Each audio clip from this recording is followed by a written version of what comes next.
Hello everyone, it's Sybil Starr. I'm here to give you the astrological forecast for the month of February. It's rocking just like it has been. Things are moving and shaking. I want to start today's talk though with something that I learned the other night. I was on a phone call with some indigenous elders that were sharing their prophecies. And their prophecies are that Mother Earth is moving. She is moving into higher levels of consciousness, and we are moving with her. And it's not if, it is how bumpy or smooth is the ride going to be, because we are moving. And as she moves into higher levels of consciousness, it is about taking us into creating a new world and communities where love and peace abide. It's kind of like the old Aquarian song. That's what it reminded me of when I heard it.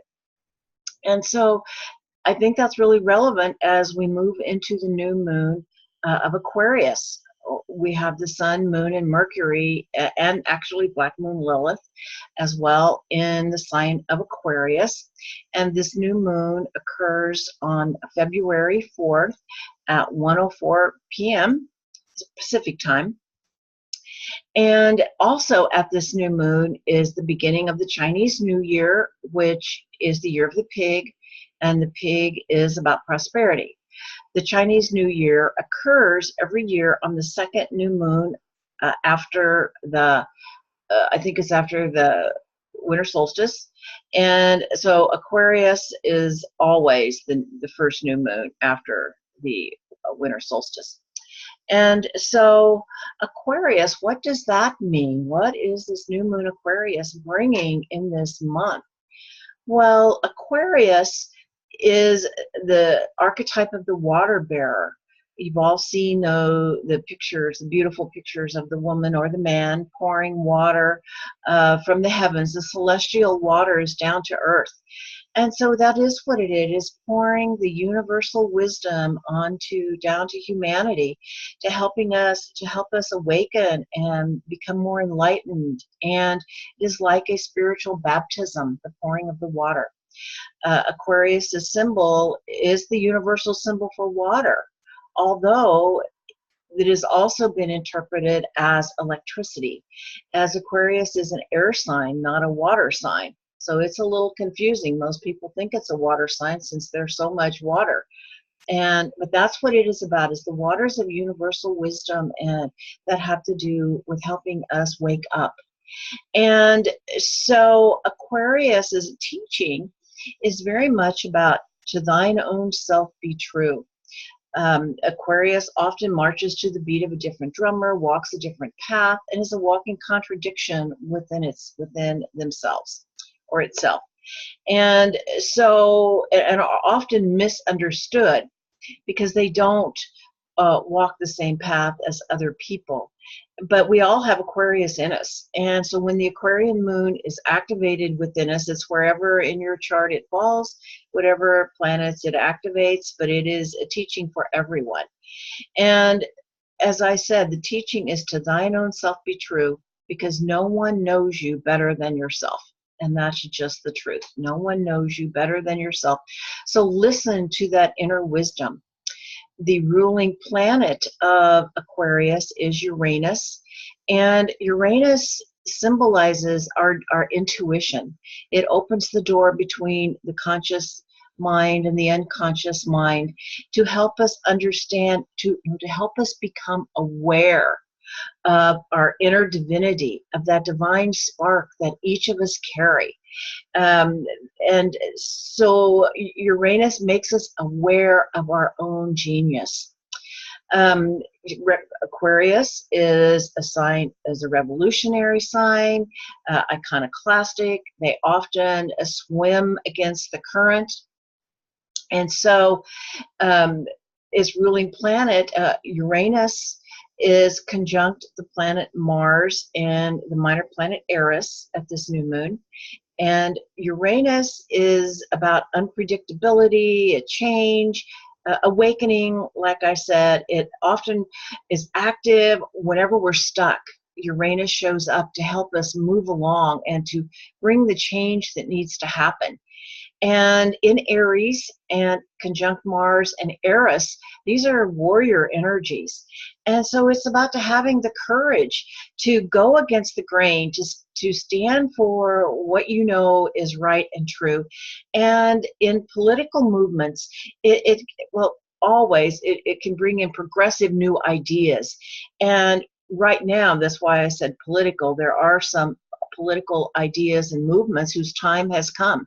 Uranus brings us to the tipping point, and I feel like we are at the tipping point of a lot of um, uh, ideas and movements whose time has come, such as a Green New Deal. We really need that. The rest of the world is, in many ways, is way ahead of us, and this is very important. And so it's to know that we've reached a tipping point, just like with gay marriage becoming legal and cannabis becoming legal in many states. It soon probably will be all over the country.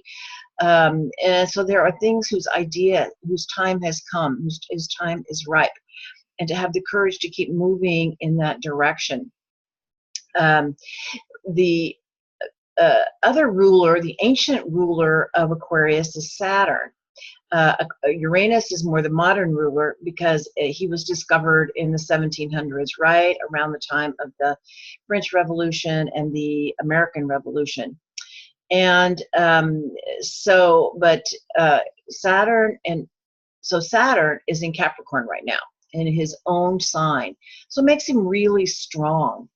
And the teachings of Saturn in Capricorn, as I talked about last month, and it will be going on because Saturn is in Capricorn for another year and a half, and are about maturity and responsibility and accountability, just basically all the ways of being a grown-up.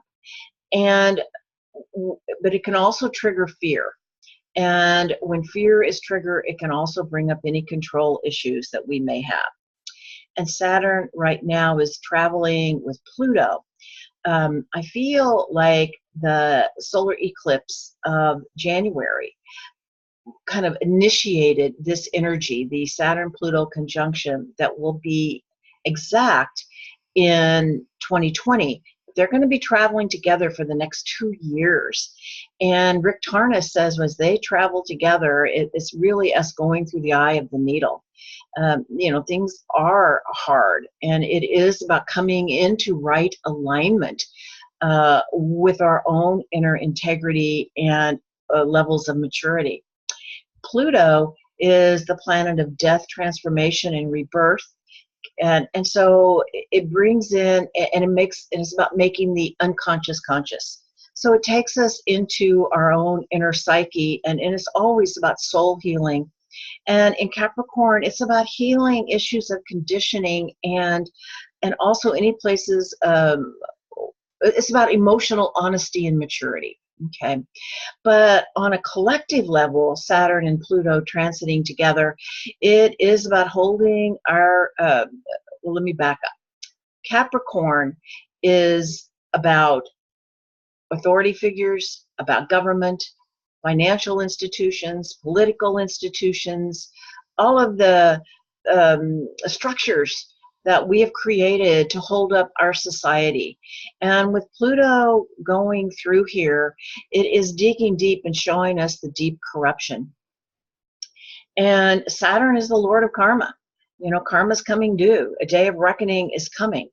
But Capricorn is also about reality and showing us the practical ways of moving forward. So on one hand, we have this, planets in Aries, which is so much about moving forward and courage, and we have Capricorn, which initially doesn't like change, but once it can, but can actually show us how to have practical solutions to our problems once we're willing to take responsibility for them. On a collective level and on a personal level. sometimes it's just a matter of owning up to the truth of what things are. And as the Buddha said, change is not painful. It's resistance to change that is painful. And I feel like that is a big piece of what is happening now as well. There is so much change happening. Now, the last aspect I want to talk about that is happening at this new moon, and is actually one of the big transits for the whole year, is a Jupiter-Neptune square. And squares are always challenges. Jupiter is the biggest planet in the solar system, and he opens doors for us. He brings opportunity. He's called the Great Benefic, and he's in his own sign, so he's very powerful there. He is the seeker of wisdom, and he asks us, how much do we believe in ourselves? Neptune symbolizes the part of us that where our ego dissolves, so that we can be part of something greater than ourselves. It is connected to the universal love of the unconditional love of the universe, and it can also kind of bring a fog and a cloud, and sometimes we can't really find our way when Neptune is around. And so there's a big element of trust here. When Neptune is together, is Neptune and Jupiter together, is asking us to trust. As I said, Rick Tarnas, I like to just, I like to quote him because I think it's such a brilliant analogy, that he talked about us going through the eye of the needle, lining up with that inner integrity, and to be able to go through it. But the other piece of it, he says, is that as we're going through the eye of the needle, it's about shifting into higher levels of consciousness, and the whole universe is here to support us.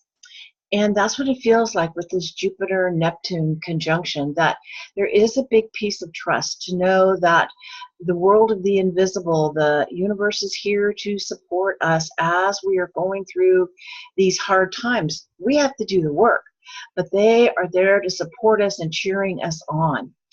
Now, there is one shadow aspect of the Jupiter-Neptune square, and that is falsehoods. Neptune can hide the truth. It just can. And it is the planet that can bring in illusion, deceit, and delusion.